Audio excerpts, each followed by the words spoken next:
molecular compounds, we need to remember what molecular compounds are. So molecular compounds are made by a nonmetal and a nonmetal from the periodic table getting together. So for example, if you see a compound of CO2, of NO2, SO2, or NaCl, NaOH, CaF2. So how do you know which of these are molecular compounds? So you need to look where in the periodic table these elements are located. So carbon and oxygen are both located on the periodic table. However, if you look at compounds like NaCl, Na is a metal, Cl is a non-metal, right? Whenever we have a metal, like in NaOH, and I have NaOH, and here we have non-metals. For instance, CaF, so I have a metal and a non-metal. So these are not molecular compounds. They're actually ionic compounds, but we're going to look at them in a later video and later unit. So for now, we're going to focus on these non-metal compound. Okay, and we're going to learn how to name them.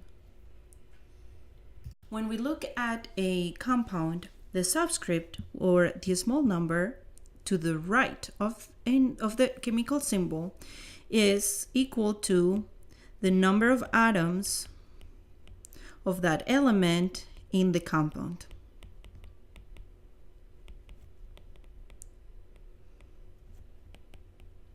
So for instance, here, if we don't have anything, where we assume that it's 1, right? So if we look at this compound, we're going to have 1 atom of carbon and 2 atoms of oxygen. So when we go about naming this molecular compound, which we know it's a molecular compound because both components of it are nonmetals, then we're going to use the prefix found in the table 2.2 of your textbook in page 47. Then we're going to go about naming that. So we're going to use a prefix depending on the number of atoms in that compound. So for instance, for carbon, we would use mono. However, since this is the first element and we go about naming from left to right, then we don't need to use the prefix. We are simply going to use carbon. We assume that it has 1 of it, otherwise we wouldn't even mention it. And we have 2, so we use the prefix di, so carbon, di. And then the name of the next element is oxygen. So we're actually going to drop the ending of this guy, and we're going to change it for IDE. So the name of this compound is carbon dioxide. Let's practice with another one. The compound P4S3, how would we go about naming it? I'm going to give you a few seconds to think about it.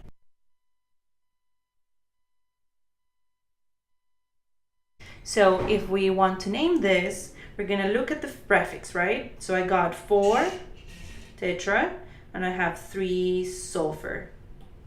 So the name for this compound would be tetra phosphorus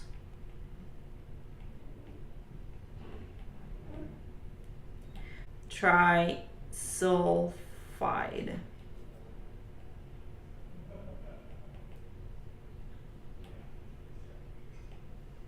So we drop the sulfur, we drop that from the name of the sulfur, and we add the ending IDE. So tetraphosphorus trisulfide.